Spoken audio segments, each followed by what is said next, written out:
This podcast is sponsored by nobody.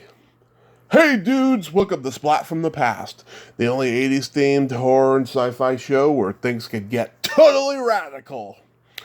Now today, I will be celebrating the 35th anniversary of one of my favorite 80s movies, and I'm talking about the classic time travel. Well, it wasn't really a time travel movie, but it kind of was. Classic time travel comedy, Peggy Sue Got Married, directed by Francis Ford Coppola. The co-writer of that movie, Arlene Sarner, will be on today. She co-wrote that movie. She also co-wrote Blue Sky and a bunch of other things with her partner, uh, Jerry Lichtenstein, or however you pronounce his last name. I'm not very good at pronouncing his last name. And she's had a pretty amazing career. And so we're going to talk about those movies and chronicle her journey, basically. And it's going to be pretty good, too. Peggy Sue Got Married was a very big staple of my childhood, and it's going to be great to talk about it today. And I apologize. I just had my first sip of coffee, and I need more of it. But it's going to be a good show. It's going to be a great show today. So yeah, here is my interview with Arlene Sarner.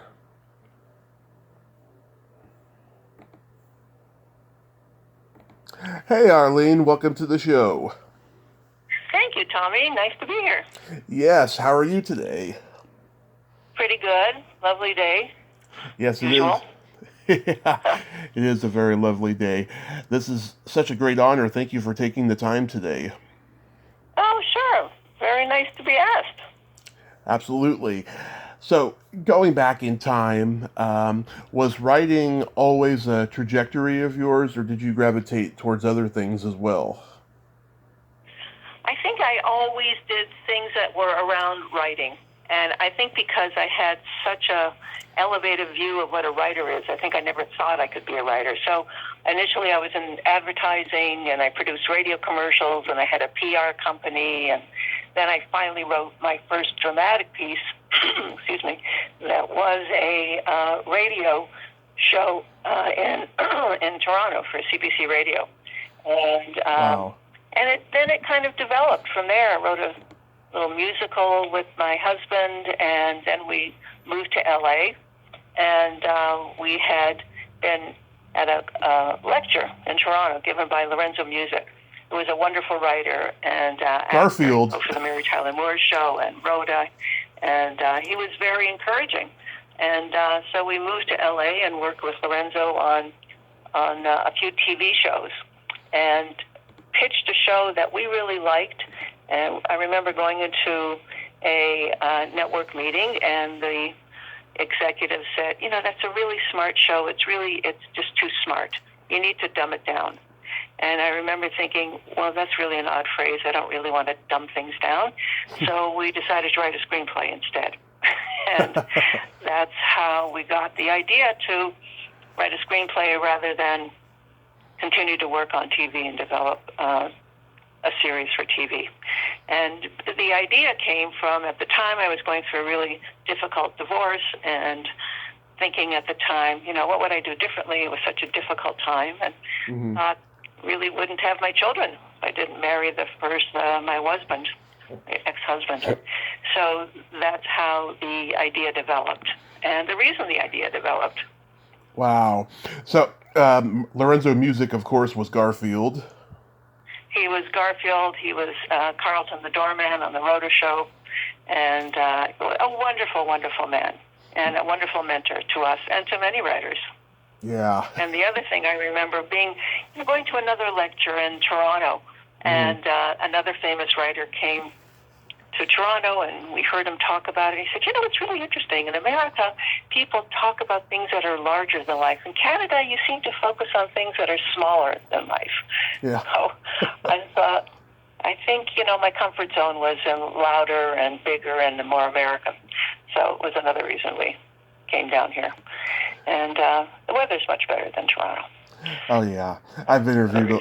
Yeah. I've interviewed a lot of Canadians. They are so nice, and they got such a shameless sense of humor. Well, you know why? Why there's so many great comedians from Canada. Oh yeah. Really, Catherine O'Hara had the best line about why so many great comedians are from Canada. It's because Canada's such a great straight man. Yeah, that's a good way to put it. Absolutely. Yeah. That was a wonderful definition. Yeah, usually if you're funny and you're from Canada, you're usually really funny. Yeah. A lot of really wonderful comedians there. It's really true. And you also you started out in commercials as well, right? Yes, I produced a lot of radio commercials and interview commercials, and I worked with a guy who was a kind of the jingle king of Canada, and which was really a lot of fun. Really a lot of fun, and gave me really good experience in interviewing. And a lot of the films that we've written have been about people, real life people who are still alive. So those interview skills were really honed and developed when I was doing radio commercials, because the radio commercials were always, for the most part, testimonials where you interview people about a product. And so it's really one of my favorite parts of the process, really, is doing the research and interviewing people. Yeah. I do love doing that. What were some of the products that you got to do? That's a good question. I did a lot for Sears, and they had a lot of home appliances. I remember interviewing somebody about their dishwasher and how they actually cooked fish in their dishwasher because it would steam the fish. So people say really, wonderfully weird things. So that was always fun. And then I would always, find friends and let them get interviewed so they could, make some money too. Yeah. That was early when we were all, starting out and needed some money. So it was a good opportunity to throw some work to friends. Yeah, you ran your own little focus group there. Yes, exactly. So that was always fun. Oh, that is so cool. So with Peggy Sue Got Married, so you mentioned that you didn't know if you were going to have kids, and that was the inspiration. But how did the nostalgic backdrop of going to your high school reunion come into the mix? Good question. Question. So one of the things we did when we first moved to Los Angeles, we had a party. We had a music party. It was an old rock and roll party, and we played a lot of old music. And we could see that people just got completely transported back in time. We started doing old dances, and I thought, this music is a time machine. It is the greatest time machine. And people loved it. We had such a good time. Nobody went home. And the next day, I remember saying to my husband, we either need to write a movie about this or start a religion around it. Because people were just so, emotionally filled and charged with the music. So because of the music, originally a lot of the characters were named for characters in songs. So Peggy Sue was always Buddy Holly's Peggy Sue. Right. And the title of the song, Peggy Sue Got Married, was actually the last song Buddy Holly ever recorded. And it was a sequel. What happened to Peggy Sue? She just got married, which was the life of most women in the 50s. Charlie was Charlie Brown. And which we changed. But originally all the characters were named after rock and roll songs. But the idea of the time machine came from the party and the music that just transported people back. Yeah. Did you personally regret anything from high school that you wanted to put into the screenplay? Did I regret? Oh, God, that's an interesting question. Did I regret anything from high school? I think I regret that I was so, people find it hard to believe now, but I was really so shy, and that I don't think I opened my mouth. I don't think I opened my mouth till I was 30, and then, I haven't closed it since. But I was just paralyzingly shy and insecure, like a lot of kids. And I wish I'd had a little bit more confidence going through school. But, on the other hand, it forced me to focus on schoolwork, and I enjoyed school, and I loved school, and I was very involved in athletics and school newspaper and those kinds of things. So the popularity part was not part of my high school life, and I guess, most kids want that. And I think it forced me to focus on other areas that were probably turned out to be, more interesting and beneficial for me ultimately. Right. Yeah, I can relate to that. All I wanted to do was Oh, yeah? be popular in high school. I was involved in sports and clubs and all that stuff. People knew who I was. I was known, but I wasn't, a popular kid. And Exactly. I'm Yeah. glad I wasn't. Right. Yeah, exactly. So we have a whole new, understanding and appreciation for whatever life whatever road we were on. I think a lot of it starts in high school. And Exactly. I think we spend a lot of time after high school kind of improving on our lives there or making use of what was there. But, it's interesting, too, that a lot of the kids I went to high school with, a lot of them stay in Toronto, and I think it was because I wasn't popular. I was more anxious to get out and explore other ones. I think if I'd had, if I was a lot more popular, I would have felt comfortable staying there. Mm-hmm. Yeah. Well, then you find out that the real world is not too different from high school, especially show business. It's high school with money. That's true. That's a good explanation and it's not even just, show business. It's like any group of friends. You get any group and families. It's, often like high school. There's always little petty disputes and little cliques that form. And, a lot of things are always like high school. I don't think that changes a lot of the time. Right. Yeah, I mean, I've always related to this movie for the same reason that I also relate to Back to the Future, in that I would love to see my parents in high school, and I would love to go back to high school and fix mistakes I made, and I did make many, but I think what were your mistakes? What would you fix?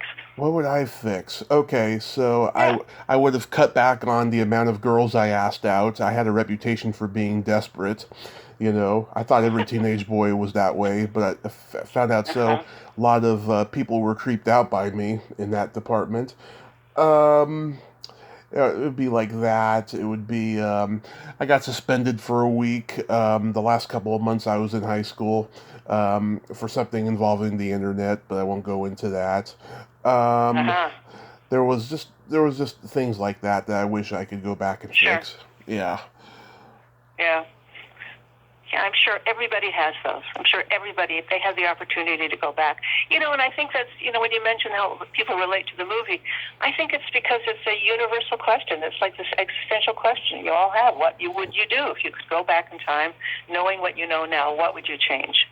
And that's the heart of the movie, and that's the question it poses, and I think that's why it resonates for people. Exactly. So how does Coppola get involved? How does Coppola get involved? Well, we initially had a different writer. We had Jonathan Demme was our initial director. Right. And initially, Deborah Winger was going to star in the film. Right. And they just had some, they had some creative differences. They didn't really get along. So Jonathan left the project. And then Deborah Winger brought in Penny Marshall to direct. Mm-hmm. That was going to be Penny Marshall's first movie. And then that didn't work out, so Penny Marshall left. And for a while we had a dead movie. Mm-hmm. It was going to happen. So, that's kind of terrifying. This is our first movie. And but Ray Stark was the producer, and he knew Francis he was just coming off of Cotton Club. And so he offered him the job. And so luckily he took it. But at the time, so we thought, oh my God, how lucky are we? Francis Coppola and Deborah Winger.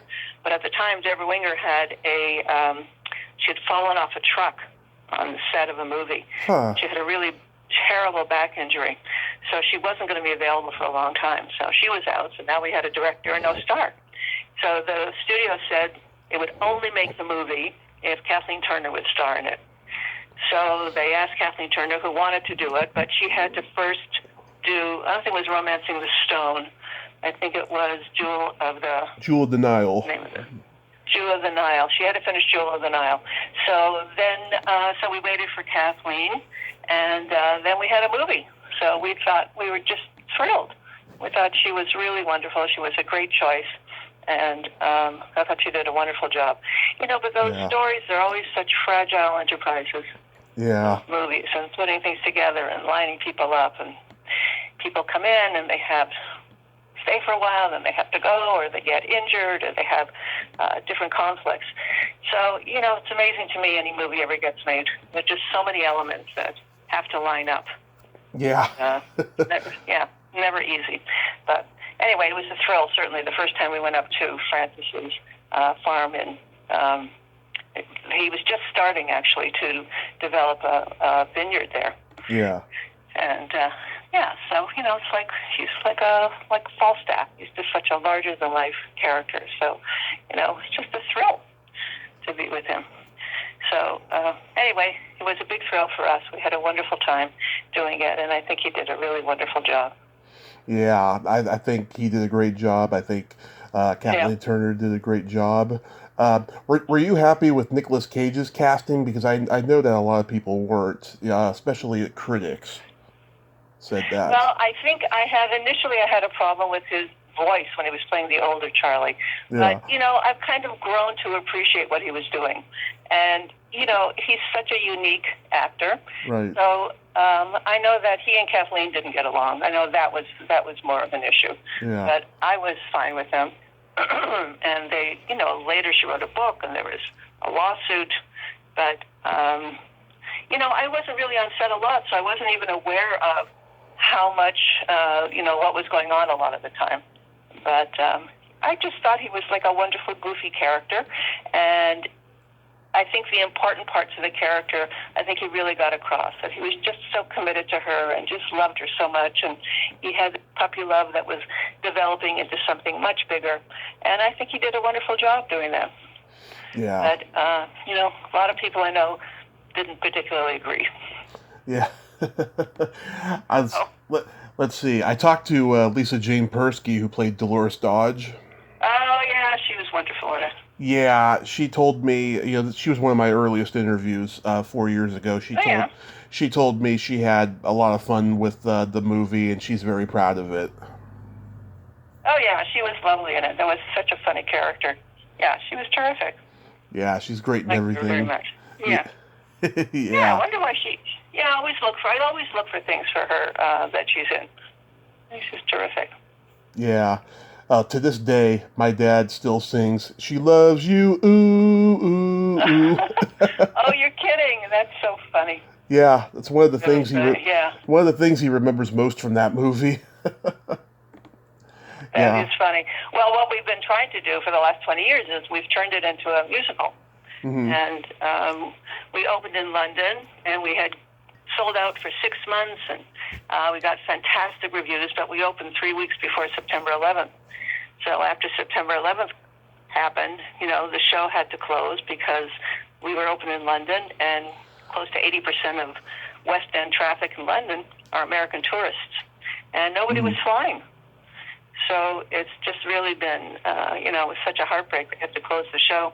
Yeah. And then, so we had another chance in 2008, and then by then it was tough to raise money. And then, a year and a half ago, we had another producer and director, and then COVID happened. So we keep, it's a wonderful musical. And the music was written by Bob Gaudio from the Four Seasons. Mm-hmm. And so we keep trying. It's really a wonderful musical. So we keep trying to get that launched. You'll get there. You'll get there. Hope so. Yeah, it's a great show. Yeah, I'm old enough to remember the day the movie premiered on HBO. It was... Oh, yeah? Yeah, it was pretty magical for us. Gee, I don't even remember that. When was that? November 21st, 1987. Oh, November 21st, my birthday. Really? Yeah. So that's when it was first on HBO. Yeah, it was a Saturday, too. Oh, that's only like a year after it was in the theaters. I didn't even remember that.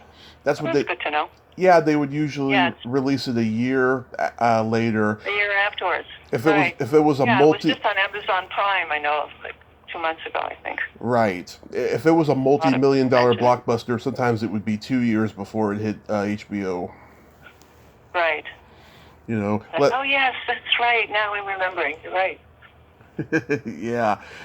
Did that movie open doors for you and Jerry in terms of getting screenplays Oh, read? sure. Yeah, sure. But it was one of those lightning in a bottle things.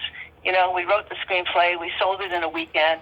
We got a top director and a wonderful star, and that's just never happens. It's so rare. Yeah. And we really did catch lightning in a bottle. Never happened again. We've had a few other movies produced, and we had a wonderful run of that because of the success of the movie.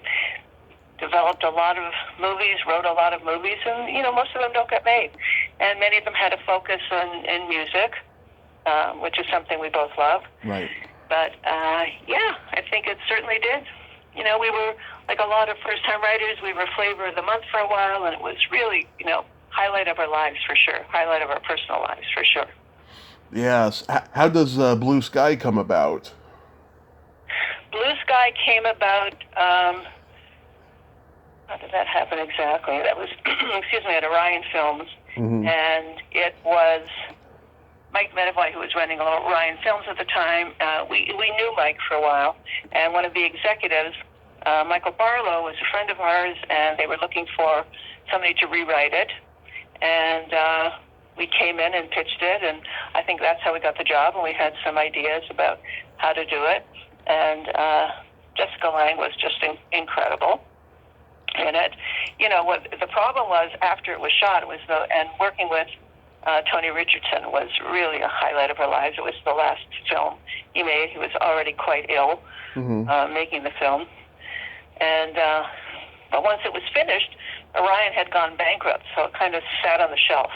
Right. And they started to release the films. It was the last film they released. They released My Mother the Car before they released Blue Sky because they had done some testing, and it turned out Blue Sky tested really well for women over 40 who had some mental illness. So that was their audience. So they were reluctant to release it. But then when they released it, they started getting all these remarkable reviews of Jessica Lange's performance. So that was really lucky. Yeah, He was really wonderful in it, yeah. So that was a thrill for sure. Yeah, during that period, there was like 4 or 5 movies Orion had to put on the shelf for a couple of years because of the bankruptcy. But then when That's right. Dances with Wolves and Silence of the Lambs broke, then they were able to, release them. But it took a while. I think maybe there were some lawsuits or something in between or something. I don't know. Yeah, I think it was a really difficult time, yeah. And I remember, it was a passion project for sure for Jessica Lange, and nobody wanted to make it. They thought it was just too depressing and too strange, and I think she owed a movie to Universal, and I think she was really the force behind getting that movie made, that's for sure. So, that's good. And she just knew it was an Oscar-winning role for her. Yeah, she's certainly one of my favorite actresses. Yeah. Oh, she was wonderful in it. She's just wonderful. Did you get to be on set? I was on set a little bit when we were in Alabama.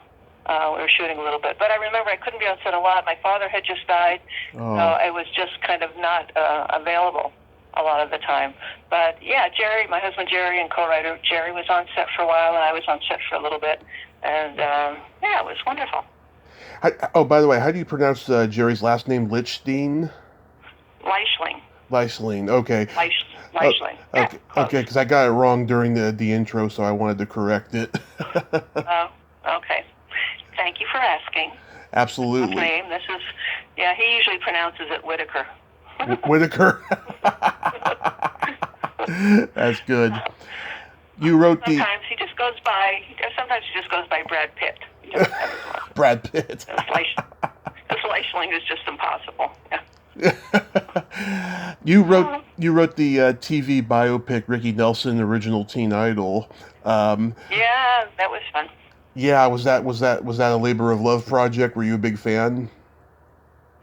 Oh, I was certainly a big fan. Oh yeah, I loved Ricky Nelson. We loved the book. It was based on a book, and adapted that for VH1. We did a few things for VH1. Mm-hmm. I think that was the only one that got made. And the other part about that was there was very little budget for music So Jerry and one of the composers, or the other music guys, had to write songs that sounded like Ricky Nelson songs. Oh, wow. And because it's so expensive to use real music, if you play more than, I think, 4 seconds. So they wrote several songs that sound like Ricky Nelson songs.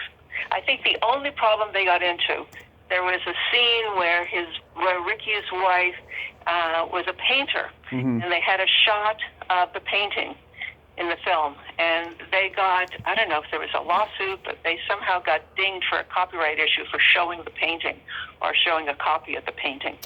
So, you have to be so careful with absolutely everything. Nobody thought there was going to be an issue with a copyright issue of showing, a shot of the painting. But there was. That's crazy. One of my favorite Canadian actresses, I'm trying to get on the show, Sarah Botsford, played Harriet. Oh, yeah. Right. Oh, she's a wonderful actress. Yeah, I saw her play a upper-class, stuffy English woman one time, a long time ago. That was the first time I ever saw her. I thought she really was an English woman. She was so good. I think she plays that. She looks that role. I mean, she just looks like, very elegant upper-class English woman. She sure does. Yeah. Yeah. Another TV movie you did, Switched at Birth. Right. Oh, that was interesting. It was actually a story I had found in South Africa. And there was a story about 2 women who had given birth the same day at the hospital. There were 2 white women, and it was mostly a black hospital. They were the only 2 white women in the hospital at the time, and the babies got switched. And found out several years later, one of the women, husband or boyfriend, not sure that they were married actually, wanted a paternity test. He wasn't sure that the baby was really his, so they did the paternity test, found out not only was the father not the father, the mother wasn't the mother. So they contacted the hospital. At this point, the kids were, I think, 3 or 4 years old, contacted the hospital and got in touch with the other woman, and then they met. And they could tell from the moment they met that the other child was their biological child because the physical resemblance was so strong. But what they did was they elected to keep the child they were raising. They didn't switch the children back. But in the interim, the children became very close, and they see each other all the time, and they were kind of raised like brothers. But the families were very, very different. And so there were some real, kind of issues on how to deal with the different ways these kids were being raised. But I found the story in South Africa and pitched it and sold it to CBS. And I said, well, I'll have to go to South Africa and interview the women. They said, oh, no, you have to do this on the phone. Can't do this on the phone. So I managed to get a trip to South Africa and handed in, changed my first-class tickets for some business-class seats. So I took my husband and son, and we got to go to South Africa and go on safari between interviews. So it was really a wonderful time. And an amazing story, just an amazing story. But they changed it. We had to Americanize it, which we did. But I thought it was an incredible story. Yeah, and you got Douglas Barr from The Fall Guy to direct it. Yeah, so that was fun. They shot that in Portland.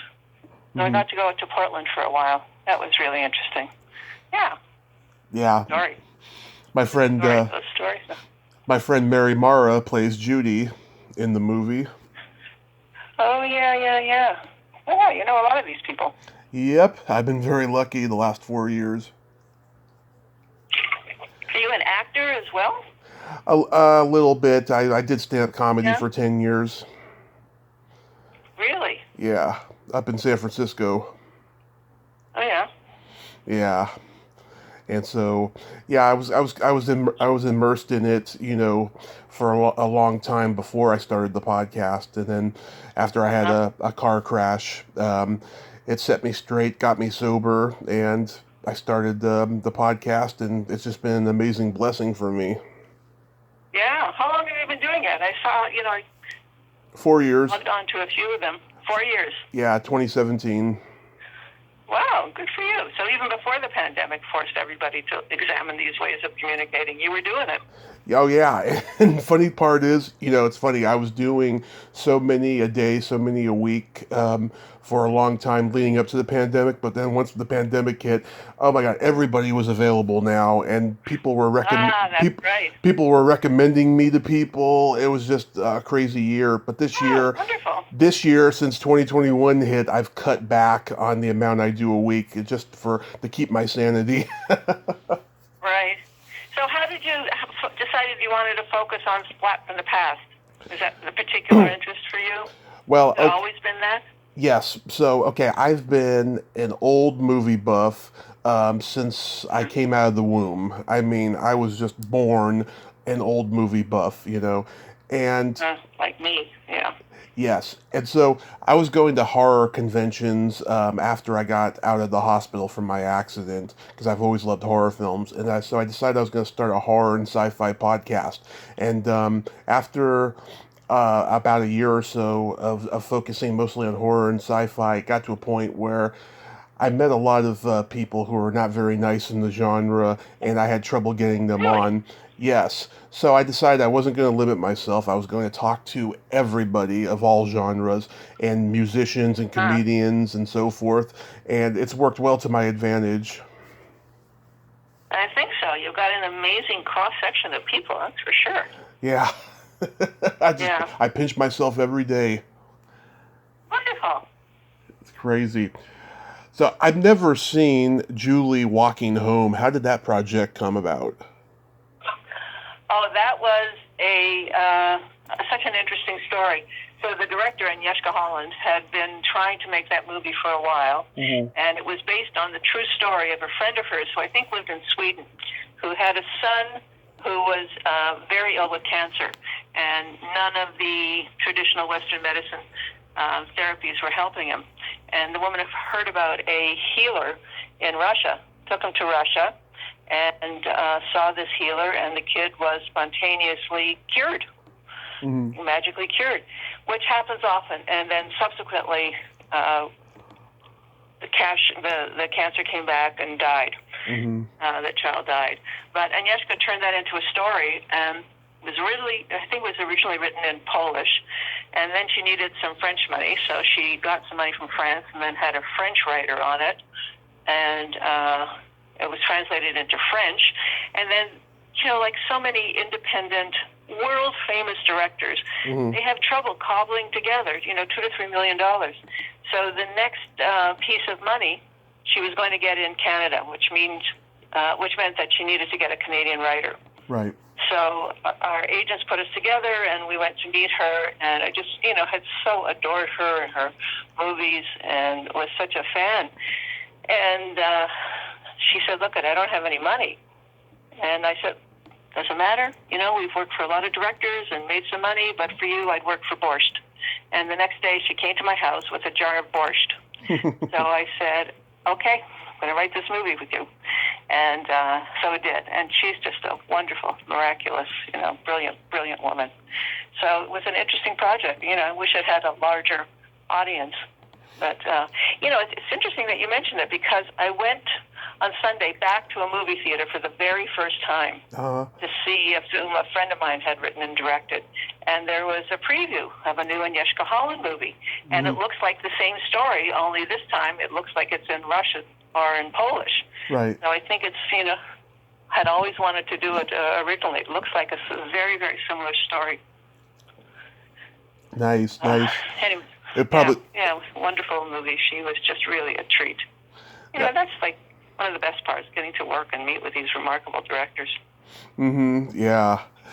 So when COVID isn't going on, do you still write screenplays?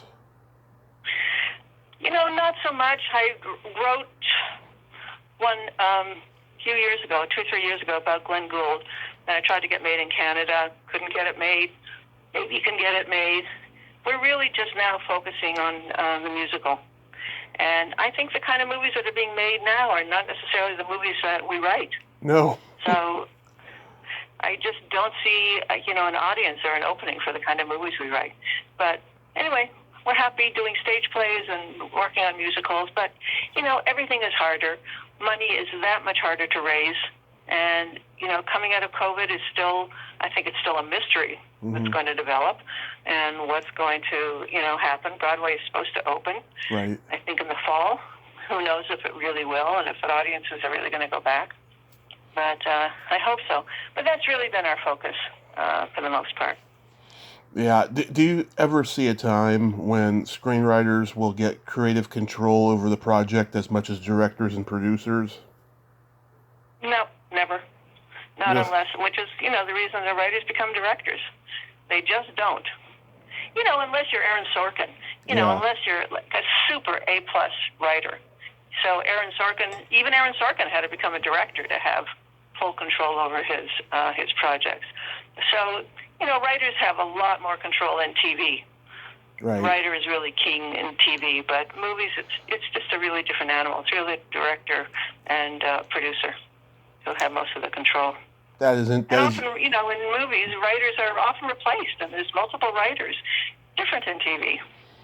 I know it's terrible, but yeah, I personally think that writers should get creative control over the project. Um, I'm trying to remember. Someone told me once. Essentially, what happens when you're a writer is, they pay you all this money to buy your Right. screenplay, and they say, "Okay, now go away." Exactly. Yeah. It's pretty shameful the way writers are often treated. And the Writers Guild keeps trying, and I think they've gone a long way in protecting writers, but I think there's a long way further to go. And I'm not sure it's ever going to be where writers are happy, unless they're superstar writers. And they're rare. Yeah. I mean, look at these unions, look at SAG-AFTRA, I talked to Ed Asner last year, right? He told me how disgusted he was. He spent 2 terms as president back in the day. President, right. Yeah, and then I see a headline 6 months ago, Ed Asner sues SAG-AFTRA. I was like, good for him. What did he, oh, no kidding. What did he sue them for? The same reason a lot of people are suing them, because of the pensions. Oh, right. Yeah, I have to say that's, one of the gifts of the Writers Guild. We have a really wonderful health plan. I'm really lucky to have that. I think we have a better one, better than the Directors Guild, the Producers Guild, or SAG as well. So I think I feel very, well taken care of in that area by the Writers Guild. Yeah. So is there any upcoming things you're writing that you could mention that you're proud of? Well, it's one of the Glenn Gould movie that I talked about, and another series in Canada I've been working on. And I don't know what's going to happen with either one of those. And, we're really hoping to recharge our musical. And Nice. so that's what we're focusing on now. And, trying not to gain 12 pounds. I'm trying to lose 12 pounds. Yeah. Oh, yeah. Trying to lose the 5 pounds I've already gained. But, yeah. So, it's a good question. I don't really know what the future's going to be. I still feel active and, fully engaged and would love to work. But I don't know what it's going to be. I really don't know. But, I feel lucky. I feel busy enough. I've got enough things that I'm doing. And so I feel very fortunate in that, being a writer in that way. Don't always have to wait for people to employ you. You have to wait for people to pay you, that's for sure. And, that happens less and less. People want to pay you. But, there's no reason to not write. Yes. So you've been bi-coastal, going from LA to Canada? I usually spent a good part of the summer in Toronto. For a while, we were going back and forth. We did until we had a child, and then it was really too difficult. So we're based primarily in LA, and I still have friends and family in Toronto, and I now have a son who just moved to Vancouver. So, yeah, I still feel like Canadian in a lot of ways. Yeah. Of course, we know that LA has changed drastically over the years, but has Canada changed that much? Yes. Well, I'm most familiar with Toronto. And Toronto was always a very sophisticated city, but now it's just a wonderful world-class city. And it feels very European, and it's very sophisticated. And, I think it's grown. I've lived in LA now for almost, 35 years. So when I go back, I'm always amazed by how much Toronto has grown every year. Nice. Yeah, it's just huge and densely populated. It's a city of condos where it used to be a city of neighborhoods. Yeah. So, yeah, it's really changed. It's an enormously fast-growing city, but still a wonderful place. Someday I'll go out there and visit. I have Canadian guests who want to meet me in person. So someday I'll go out there. You should. Or go out, but, you should go during the film festival. It's just a fantastic time to be in Toronto. Yeah, I go to LA at least twice a year to see people out there, but eventually... So where are you based now? Redding, California. Oh, you're in Redding. I see, right. Yeah. Yeah. So, it's hard to travel. So, I haven't been to Toronto. I'm hoping to go this summer. But they haven't been, very lucky in getting people vaccinated yet. So that's just starting. So I'm hoping to get there this summer. But don't know if that's going to happen. Yeah, fingers and toes crossed on that. Yeah, for sure. Well, Arlene, thank you so much for coming on today and having this... It's a pleasure, Tommy. It was great talking to you. This pleasant little chat. Yes, absolutely. And I do hope that you get the Peggy Sue musical off the ground, because that would be so wonderful to see. Yeah, it would be. But thank you. You do great research and good questions. So it was a pleasure talking to you. Thank you so much. You have yourself a great day. Stay safe. Okay, you too, Tommy. Okay, bye-bye. Okay, bye-bye. Well, there you have it. Arlene Sarner. Ain't she a sweetheart? What a great lady, huh? And passionate about her writing. And she gave us this wonderful gift that is Peggy Sue Got Married. If you haven't seen it, go watch it. It's a very insightful, funny movie. And it still holds up 35 years later. Well, until next time, this is Tommy Throwback Kovac saying, there's no shame in living in the past, because the present sucks. Later, dudes. She loves you. Ooh.